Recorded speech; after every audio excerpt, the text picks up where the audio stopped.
My Final Fantasy 16 no-hit run is different from everyone else's because of the conditions that I've set to myself, and I parry a lot.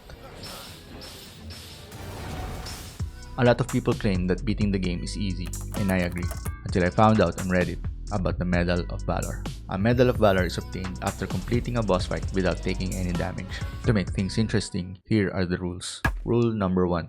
No assistive rings. When you equip the Ring of Timely Focus, time slows before an evadable attack strikes Clive. Some channels use them to fulfill the challenge, but I believe that the ring should be the first obvious item to be removed. Rule number 2. No advanced icons or abilities. There is a similar tactic among other channels in Final Fantasy mode, which is to simply use late game icons, even in the early parts of the game. So I will only use the icons or abilities until I actually get them. Rule number 3. No strength tonic. Lastly, rule number 4 is what sets this run apart from the rest. Parry every attack that I can. This is a high risk, high reward maneuver. You need to do a normal attack and make sure that the tip of your sword connects to the enemy's attack. If you time it incorrectly, you will be the one receiving the damage. So just imagine how risky it is to even just attempt a single parry. But the question is, why parry? Well, the first one is you can do massive damage after you successfully parry an enemy attack. Second, this will give you a temporary boost cooldown reduction on your abilities. This maneuver will give you an insignificant advantage in battle, especially during Final Fantasy mode. So let's start with Midnight Raven. Total number of parries, 1. I was actually surprised that I already have the Medal of Valor from Midnight Raven in my first playthrough. Next up, Benedikta. Total number of parries, 5.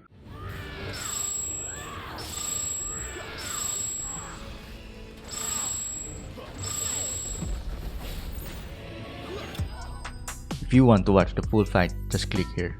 Next we have the Knight of the Dying Sun. Total number of parries, 10.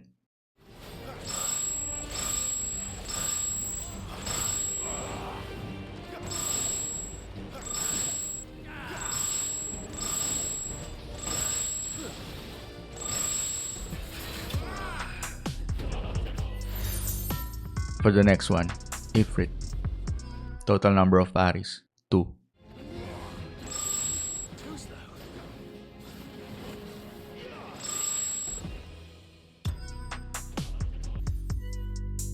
Up next, we have the Republican War Panther, and I actually didn't know that this was on the list, so I had to get it in arcade mode. Total number of parries, 5.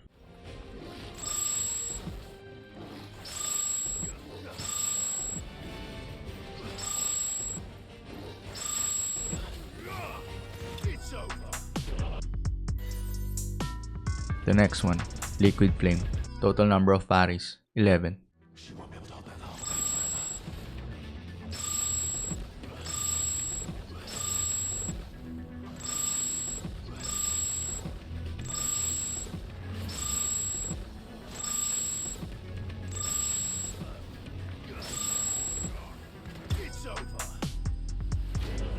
Since this was the first time that I got hit while Will of the Wisps was active and still got the Medal of Valor, I had to add it to the conditions. So rule number 5.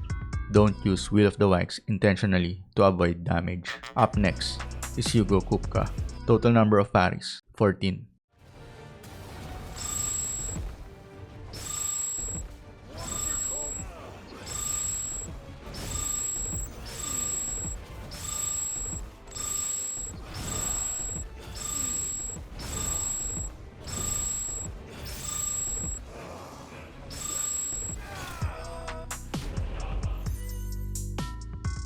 Now let's move on to Sleipnir. Total number of parries, 7.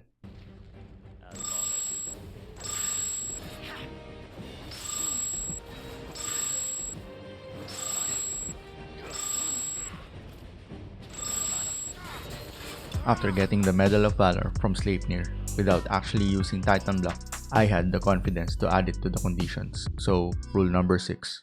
No Titan Block. Next up is Barnabas. Again, I was surprised that I already got the Medal of Valor from my first playthrough, and after rewatching the video and saw that I spammed Will of the Wisps, I had to tweak my rule number 5. New rule number 5. No Will of the Wikes.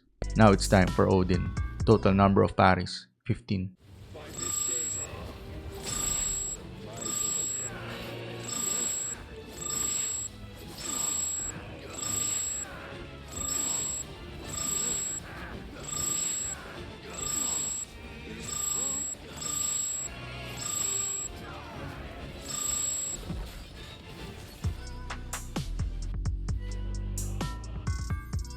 Up next is Ultima. Total number of parries, 9.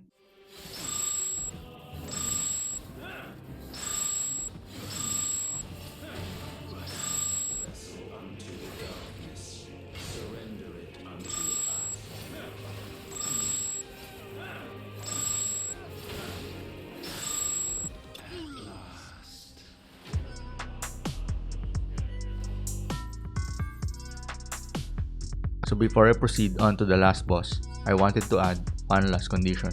Rule number 7. Don't use Odin.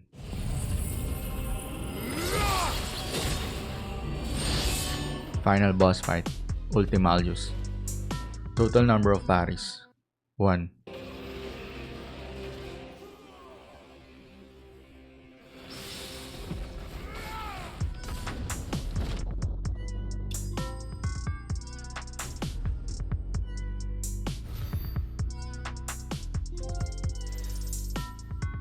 Thank you for watching, and if this video even somewhat impressed you, please leave a like and subscribe.